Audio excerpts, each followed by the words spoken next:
How dangerous are the mines in the Strait of Hormuz? Iran has allegedly dropped new mines in the key shipping route this week to discourage independent traffic. So I'm curious, how much of a risk do the mines, or just the threat of them, really pose? There's psychology behind even claiming that you've laid mines, and that's the real tricky part. Is we have to assume without proof otherwise that if the Iranians say they laid mines, then you must assume they've laid mines until you can prove otherwise. That's Stephen Wills. He knows a thing or two about mines, having served in the US Navy for 20 years. We'll be hearing more from him shortly. But first, let me bring you up to date on the headlines. Just earlier, US President Donald Trump posted on Truth Social that he has ordered the United States Navy to shoot and kill any boat that is putting mines in the waters of the Strait of Hormuz. There is to be no hesitation. Additionally, our mine sweepers are clearing the strait right now. There are lots of different estimates out there about how many mines Iran has, how many they've actually dropped in the strait, what the different kinds of mines are, and what kind of damage they can do. The strait has been effectively closed since the start of the war. Iran retaliated against the US and Israeli strikes by issuing warnings forbidding passage, attacking merchant ships, and, US officials say, laying sea mines in the waterway. Well, let's bring in Stephen Wills now to shed some light on all of this. His 20 years in the US Navy included a stint as executive officer on a mine countermeasures ship. Now he's a naval strategy analyst with the Center for Maritime Strategy think tank in Arlington, Virginia, just outside of Washington, D.C. So, Stephen, how much of a risk do the mines pose right now? I mean, we're hearing reports citing US officials that Iran has laid new mines this week. But do we actually know for sure that there are even any mines in the strait right now? Hey, thank you very much, Hannah. That is a great question.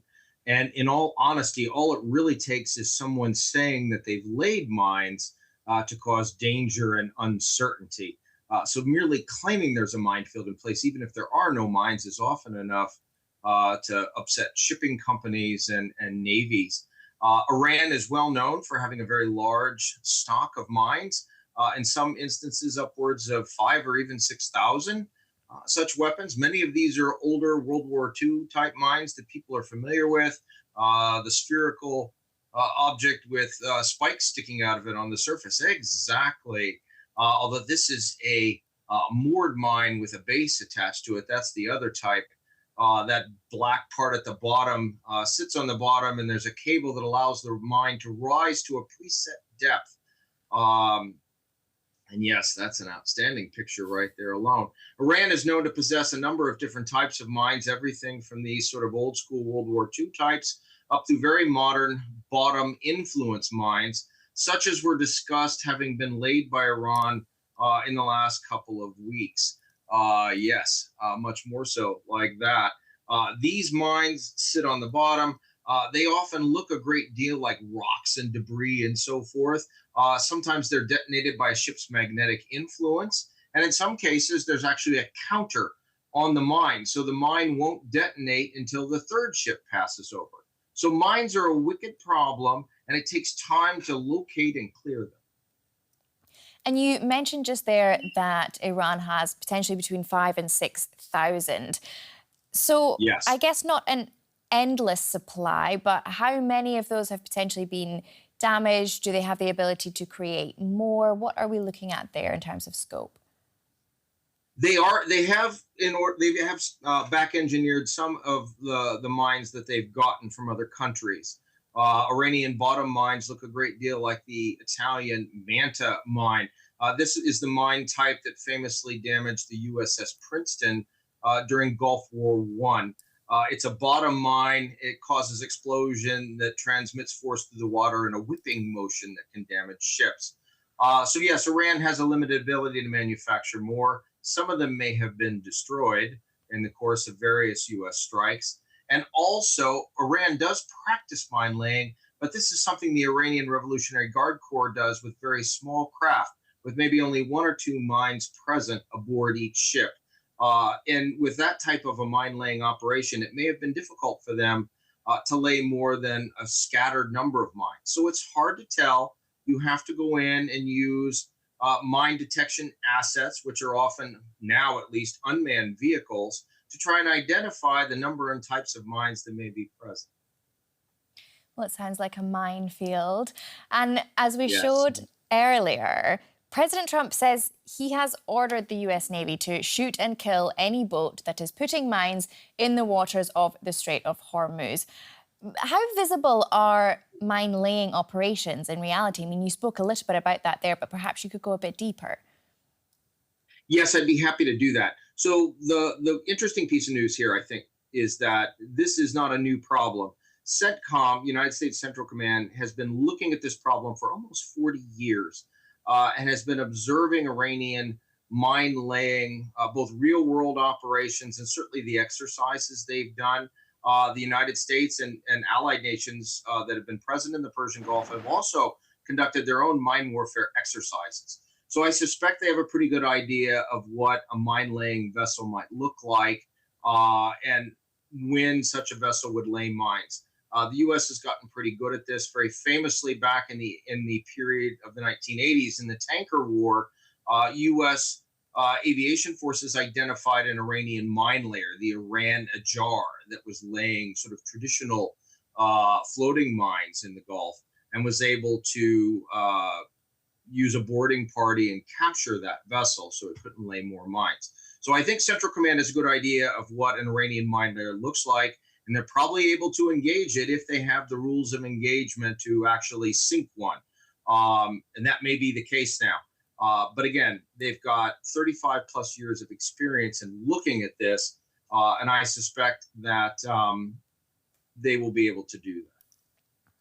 And just the other day, the Washington Post reported that the Pentagon assessed it could take 6 months to clear the Strait of Hormuz of Iranian-laid mines. I mean, the Pentagon then denied that report, with the chief spokesman Sean Parnell accusing the media of cherry-picking leaked information, much of which is false. He went on to say that one assessment does not mean the assessment is plausible, and a 6-month closure of the Strait of Hormuz is an impossibility and completely unacceptable to the Secretary. But, Stephen, what is your assessment of this information, that the Strait could be closed for potentially 6 months while mines are being cleared? It really depends upon the size of the minefield that's actually laid. A good example of this comes from Gulf War I, and there were extensive Iraqi minefields that were laid in and around Kuwait City. It did not take very long to create what we call a swept channel, where we sort of, and that's the difference between mine hunting and mine sweeping. In mine hunting, you use an underwater vehicle and charges that are laid on mines or even placed by divers to cut a path through a minefield so that ships can safely navigate. Usually the business of cleaning up all the other mines is left until after the conflict. So in terms of Desert Shield, Desert Storm, U.S. and allied forces were able to create a swept channel into Kuwait City fairly quickly, within, I believe, a week or two of mine hunting operations. It did, however, take upwards of 6 to 9 months later to clear all the mines, but you're talking about hundreds and hundreds of Iraqi mines that were laid in and around Kuwait City's waters. They had a long time to do this. It was very extensive mine laying. A lot of the mines were very close to shore and couldn't necessarily be cleared easily without the support of divers and other support personnel. So it really depends, I think, on the number of mines laid and the types of mines laid as to how long it would take to clear a minefield. A good recent example, NATO has 2 standing mine warfare groups, a northern and a southern one, and they regularly do what we call historical ordnance clearance operations.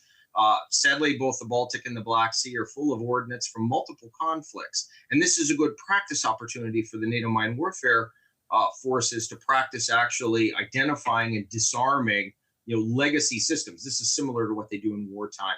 And in a recent expedition to the Baltic Sea, the NATO squadron, in a week's time, disarmed or destroyed, I believe, 9 or 10 pieces of ordnance. So assume 9 or 10 mines in the course of a week, and these are relatively modern NATO mine countermeasure ships that are using mine hunting tools. So using an unmanned underwater vehicle or a tethered unmanned vehicle to search for a mine and then lay a charge on it to destroy it or render it inoperable. So that's a good modern estimate, I think. Using a couple of mine hunting vehicles and ships, you might do 10 or 12 such weapons in the course of a week. Again, it really depends on how many mines were laid and what type. Are they the floating mines that you can identify quickly, or are they the bottom mines that can be more challenging? Okay, well, those numbers definitely help to get a clear understanding of all of this. Earlier this month, Trump downplayed the threat of mines. I want to play you the clip, and then I'll get your reaction afterwards. Sure. We won, okay? They are militarily defeated. The only thing they have is the psychology of, oh, we're going to drop a couple of mines in the water, all right? So do you think that Trump has underestimated the threat posed by mines in the Strait of Hormuz? It's hard to say. We've had multiple reports of how many mines, and you haven't really seen this get out much into the press yet. I saw originally as few as 10 to 20 mines, now a suggestion of more. That's not a very large amount of mines, but President Trump did note something important here, and he said something about a psychology and uncertainty. And there is psychology behind even claiming that you've laid mines. And that's the real tricky part, is we have to assume, without proof otherwise, that if the Iranians say they laid mines, then you must assume they've laid mines until you can prove otherwise. So that's kind of the challenge, the wicked problem behind mine warfare. You've got to assume everything until you disprove it. And again, you don't know until you get in there and start looking. Mine forces are fairly low end. Most of the Iranian surface fleet and the Iranian Revolutionary Guard Corps, their significant forces have been eliminated or neutralized. But it doesn't take much for some of their Boston whaler type ships to get out there. Very small, speedboats basically with a mine on board, and they kick it over the side, and that's it. So you can lay mines in small numbers. You're not going to lay a big minefield. So really the next step is to get mine countermeasure assets in there to identify what kinds of mines are present and how many. That seems to be underway right now, but we don't have any feedback yet as to how many. Yeah, that was what I wanted to ask you next. What assets would realistically be required to keep the strait open? I mean, how many minesweepers does the US even have? Well, no, that's a great question. And even the term minesweeper can be a bit misleading these days because a lot of mine countermeasure capability has been moved off board, in many cases to unmanned platforms that can be launched by a number of different types of ships. For example, the UK Royal Navy converted a vessel, HMS Sterling Castle, that does not look like a mine countermeasure ship at all, but it operates various unmanned systems to do mine countermeasures. So it doesn't have to be a traditional minesweeper to operate these unmanned systems. Some of them are ship-based. A number of them are underwater. The United States operates some that are helicopter-based as well, using the MH-60 helicopter as the basis for these. You've got a blue-green laser on that helicopter that scans the water column, looking for mines. And then it's also got a small pod that it can lower down to the water that has four basically small UUVs, unmanned undersea vehicles with a destructive charge, that in each case can swim down to a mine and detonate it. So this means you don't have to put a diver in the water to do that anymore. You can certainly cut what I called a swept channel through the Strait of Hormuz, identifying where there might be mines, and then laying out a safe route for ships to travel through. Of course, you have to keep an eye on that to make sure that Iranian vessels don't come out and remine the area.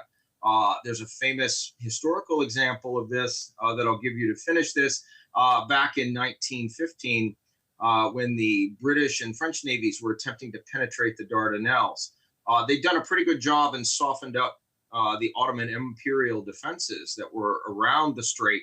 But one Turkish mine layer came out late at night, laid a small group of 20 mines that the next day disabled 2 British battleships, sank 2 other older battleships, and a French battleship as well. So mines are aptly called weapons that wait. And you really have to keep an eye on your adversary to make sure they don't remine after you've cleared a safe channel. Yeah, it's pretty scary stuff.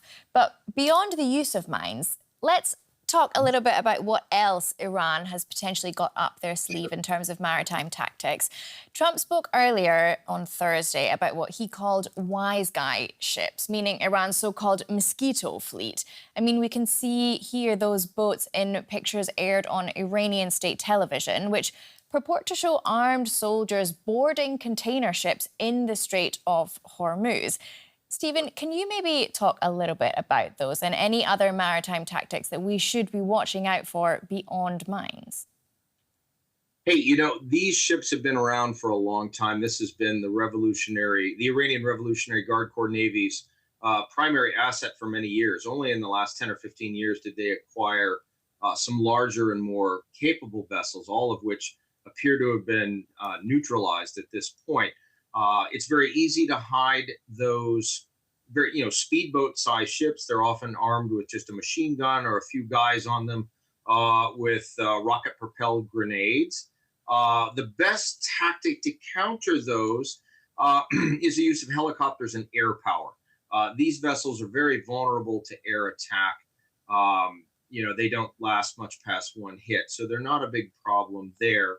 Whether or not they can get a mass of these, say 20, 30, 40, that could be interesting. That could pose a threat to one isolated ship. But again, I would say Central Command has been looking at Iranian exercises using these craft really for the last almost 40 years. They've got a good idea of what the Iranians do and how they do it, and have no doubt developed some, counter tactics to deal with this. Some of them have been around for a very long time, even since the Second World War. If you're a warship and you see these guys, you put your stern to them and increase speed to full speed or flank speed and drive away from them as quickly as possible, and occasionally alter course and take shots at them as you can. So you don't want to drive into the middle of these guys because one of them could be suicide craft, such as the type that hit the USS Cole back in 2000, blew a large hole in the side of the ship, killed a number of sailors, and basically disabled a destroyer. So you don't want to let these guys get very close to you. Unlike our Russian friends in the Black Sea, U.S. and NATO navies are really good at fighting small craft. They all have something called a small craft action team, sailors that deploy with machine guns and other weapons specifically to fight and fight off and sink these kind of swarming vessels. But as always, if you can get enough of them in one place, you can overwhelm a single target. That's always a danger, has to be watched out for. So you don't want to have vessels alone and unafraid, especially without air support in the vicinity of where they might encounter these craft. But if they do, they're very vulnerable, and I think they can be dealt with quickly, especially if you have air assets. Well, a lot going on in the Strait of Hormuz. Stephen Wills with the Centre for Maritime Strategy think tank. Thank you so much. I really feel like I've got a much better understanding of everything now, and I'm sure our viewers will as well. So thank you so much for taking the time to join us here on DW. Thanks for inviting me. What do you guys think? Could the US and its allies actually clear the strait by force? Or has Iran already won this standoff? Give us your take in the comments. If you like this video, please hit that like button. And if you haven't already, don't forget to subscribe. Thank you so much for watching.